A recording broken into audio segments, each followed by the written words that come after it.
Hello viewers, আপনারা যারা জাতীয় বিশ্ববিদ্যালয়ে ভর্তি হতে ইচ্ছুক, আপনাদের ভর্তি পরীক্ষাটা কিন্তু 31শে মে অনুষ্ঠিত হবে। আপনারা অনেকে আছেন যারা কিন্তু এখনো ভর্তি পরীক্ষার কিন্তু প্রশ্নপত্র ডাউনলোড করতে পারতেছেন না জাতীয় বিশ্ববিদ্যালয় ওয়েবসাইট থেকে। তো আপনাদের চিন্তার কোনো কারণ নাই, বিকজ আজকের এই ভিডিওটার মাধ্যমে আমি আপনাদেরকে দেখাবো আপনারা কিভাবে খুব সহজে জাতীয় বিশ্ববিদ্যালয় থেকে অ্যাডমিট কার্ডটা সংগ্রহ করবেন, এবং হলো কি আপনারা জাতীয় বিশ্ববিদ্যালয়ে অ্যাডমিট কার্ড ছাড়াও আপনারা কিভাবে পরীক্ষা দিতে পারেন। এবং সম্প্রতি হলো কি জাতীয় বিশ্ববিদ্যালয় কর্তৃপক্ষ একটা আপনাদের প্রশ্নপত্র ডাউনলোড নিয়ে কিন্তু একটা প্রজ্ঞাপন প্রকাশ করছে। তো সেটা হলো কি আমি আপনাদেরকে পড়ে শোনাবো। তো তার জন্য আপনারা প্রথম থেকে শেষ পর্যন্ত ভিডিওটি মনোযোগ দিয়ে দেখতে থাকুন।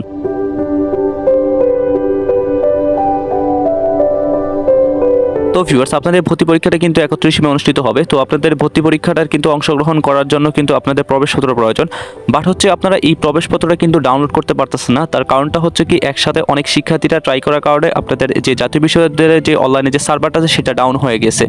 বাট চিন্তা কোনো কারণ নাই, আপনারা চাইলে কি জাতীয় বিশ্ববিদ্যালয়ের থেকে কিন্তু আপনারা কিন্তু প্রবেশপত্রটা গিয়ে কিন্তু আপনারা ডাউনলোড করতে পারেন। বাট হলো কি আপনারা অনেকে আছেন যারা হলো কি আপনাদের নিকটস্থ বা আপনারা যেই জাতীয় বিশ্ববিদ্যালয়ে আবেদন করেছেন, তো আপনারা যেই কলেজে আবেদন করেছেন তো সেটা কিন্তু আপনাদের কাছ থেকে কিন্তু অনেক দূরে। তো আপনাদের এই মুহূর্তে যাওয়া কিন্তু আসা কিন্তু এখন সম্ভব না। তো তাদেরও কিন্তু বিকল্প রয়েছে, বিকজ হলো কি আপনাদের এই যে নোটিশটা দেখতে পারতেছেন, তো এটা হলো কি জাতীয় বিশ্ববিদ্যালয় কিন্তু কর্তৃপক্ষরা কিন্তু আজকে এই নোটিশটা প্রকাশ করেছে।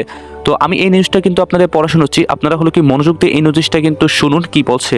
সংশ্লিষ্ট সকলের অবগতির জন্য জানা যাচ্ছে যে 2024-25 শিক্ষাবর্ষের প্রথম স্নাতকের ভর্তি পরীক্ষা 31শে মে 2025 তারিখে রোজ শনিবার সকাল 11টা থেকে দুপুর 12টায় সারা দেশে 137টি কেন্দ্রে একযোগে অনুষ্ঠিত হবে। আর ইতিমধ্যে কলেজ কর্তৃক প্রাথমিক আবেদনের নিশ্চয়নকৃত আর এতজন শিক্ষার্থী প্রবেশপত্র জাতীয় বিশ্ববিদ্যালয় ওয়েবসাইটে 24শে মে 2025 তারিখ থেকে ইস্যু করা হয়েছে, যা 30শে মে 2025 তারিখ পর্যন্ত ডাউনলোড করা যাবে। তার মানে হচ্ছে আপনাদের যে প্রবেশপত্রটা, তো সেটা হলো কি মে মাসের 24 তারিখে কিন্তু প্রকাশ করা হয়েছে জাতীয় বিশ্ববিদ্যালয় কর্তৃপক্ষ থেকে। তো আপনারা হলো কি এই 30 তারিখ পর্যন্ত কিন্তু আপনারা অনলাইন থেকে কিন্তু জাতীয় বিশ্ববিদ্যালয়ের যে প্রবেশপত্র সেটা কিন্তু আপনারা ডাউনলোড করতে পারবেন। বাট হচ্ছে আপনারা অনেকে কিন্তু এই প্রবেশপত্রটা কিন্তু এখনও ডাউনলোড করতে পারতেছেন না। তো নিচের নির্দেশনা দেখুন।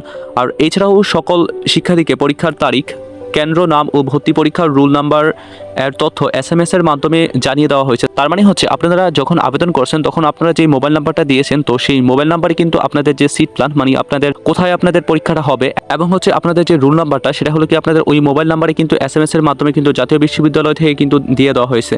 তারপরে এখানে দেখতে পারতেছেন একই সঙ্গে অনেক শিক্ষার্থী ভর্তির বিষয়ক ওয়েবসাইটে ব্যবহার করার কারণে বেশ কিছু পরীক্ষার্থী অর্ধবর্তী প্রবেশপত্র ডাউনলোড করতে সক্ষম হয়নি। তার মানে হচ্ছে অনেক শিক্ষার্থীরা কিন্তু এই যে প্রবেশপত্রটা সেটা কিন্তু এখনও কিন্তু ডাউনলোড করতে পারতেছে না। এটা কিন্তু জাতীয় বিশ্ববিদ্যালয়ের যে কর্তৃপক্ষরা তারা কিন্তু সরব রয়েছে। আর এই সকল শিক্ষার্থী তাদের আবেদনকৃত কলেজ থেকে কিন্তু প্রবেশপত্রটা সংগ্রহ করতে পারবে। তার মানে হচ্ছে আপনারা যারা হলো কি জাতীয় বিশ্ববিদ্যালয় ওয়েবসাইট থেকে আপনারা প্রবেশপত্র ডাউনলোড করতে পারতেছেন না, আপনারা কিন্তু কলেজ থেকে কিন্তু আপনারা এই প্রবেশপত্রটা কিন্তু সংগ্রহ করতে পারবেন। সেটা কিন্তু এই নির্দেশনার ভিতরে বলা আছে।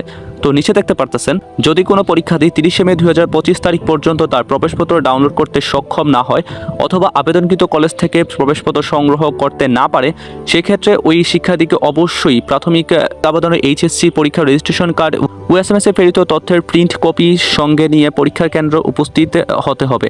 আর এই সকল পরীক্ষার্থী তাদের SMS এর মাধ্যমে প্রাপ্ত ভর্তি পরীক্ষার রুল নাম্বার অনুযায়ী সংশ্লিষ্ট কেন্দ্র আসন গ্রহণ করবে এবং হাজিরাপত্র স্বাক্ষর করবে। তবে হাজিরাপত্র ছবির সাথে প্রাথমিক আবেদনের ফর্মের ছবির মিল না থাকলে পরীক্ষার্থীকে ভর্তি পরীক্ষায় অংশগ্রহণ করতে দেওয়া হবে না। তার মানে হচ্ছে কি আপনারা 30 তারিখ পর্যন্ত কিন্তু আপনাদের যে কলেজের যে ওয়েবসাইটটা আছে তো সেখান থেকে কিন্তু আপনারা কিন্তু প্রবেশপত্র ডাউনলোড করতে পারবেন। যদি প্রবেশপত্র সেখান থেকে যদি ডাউনলোড করতে না পারেন, বা আপনারা যদি আপনাদের যেই কলেজ আছে যেই কলেজে আপনারা আবেদন করেছেন তো সেই কলেজ থেকে যদি আপনারা প্রবেশপত্র সংগ্রহ করতে ব্যর্থ হন, তাহলে হলো কি আপনাদের যে বিকল্প যে পদ্ধতিটা, তো সেটা হলো কি আপনারা যেই কলেজের ভিতরে আবেদনটা করেছেন তো সেই আবেদনের সময় কিন্তু আপনাদের কিন্তু সেখানে একটা কলেজ কপি নামে একটা কিন্তু আবেদনের এইরকম কিন্তু একটা ফর্ম কিন্তু আছে কিন্তু দিয়েছে। তো আপনারা কি করবেন, এই ফর্মটা আপনারা যারা এখনও কিন্তু প্রিন্ট আউট করেন নাই আপনারা কিন্তু সেটা কিন্তু প্রিন্ট আউট করে রাখবেন।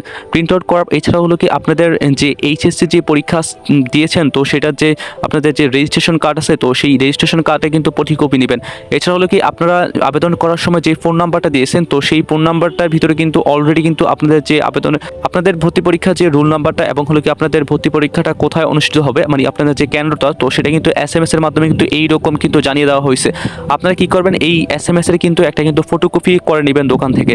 তো এই তিনটা জিনিস কিন্তু আপনারা কিন্তু কি করবেন, আপনারা যদি অনলাইন থেকে বা আপনারা কলেজ থেকে যদি প্রবেশপত্র যদি আপনার আপনারা 30শে মের পূর্বে যদি প্রবেশপত্র সংগ্রহ করতে না পারেন তাহলে কিন্তু এই 3টা জিনিস কিন্তু আপনারা কিন্তু যখন ভর্তি পরীক্ষা দিতে যাবেন এই 3টা ফটোকপি কিন্তু আপনারা নিয়ে যাবেন। তো আপনারা যখন এই তথ্যগুলো নিয়ে যাওয়ার পর আপনাদের যে পরীক্ষার পরিচালনার যে দায়িত্ব থাকবে এবং সে কিন্তু এই সকল কিন্তু তথ্যগুলো দেখবে। দেখার পর হলো কি আপনারা কিন্তু খুব সহজে কিন্তু আপনারা কিন্তু পরীক্ষাটা কিন্তু দিতে পারবেন। তো ভিউয়ার্স, আজকে আমার ভিডিওটা এখানে শেষ। আপনারা যারা আমার এই ভিডিওটা প্রথম থেকে শেষ পর্যন্ত দেখেছেন আমি আশা করি আপনারা অবশ্যই বুঝতে পারছেন। তো আপনারা কিভাবে আপনাদের জাতীয় বিশ্ববিদ্যালয়ের যে এডমিট কার্ডটা আপনারা ডাউনলোড করতে না পারলে বা পরীক্ষার আগে যদি আপনারা সংগ্রহ করতে না পারেন কিভাবে আপনারা এডমিট কার্ড ছাড়াও কিভাবে আপনারা পরীক্ষার ভিতরে অংশগ্রহণ করতে পারেন। তো এছাড়া হলো কি আপনাদের যে কোনো যদি প্রশ্ন থাকে তাহলে সেটা কিন্তু আমাকে কমেন্ট করে জানান এবং হলো কি আমার পরবর্তী এরকম ইম্পর্টেন্ট ভিডিওগুলো পাওয়ার জন্য অবশ্যই আমার চ্যানেলটা সাবস্ক্রাইব করে রাখুন।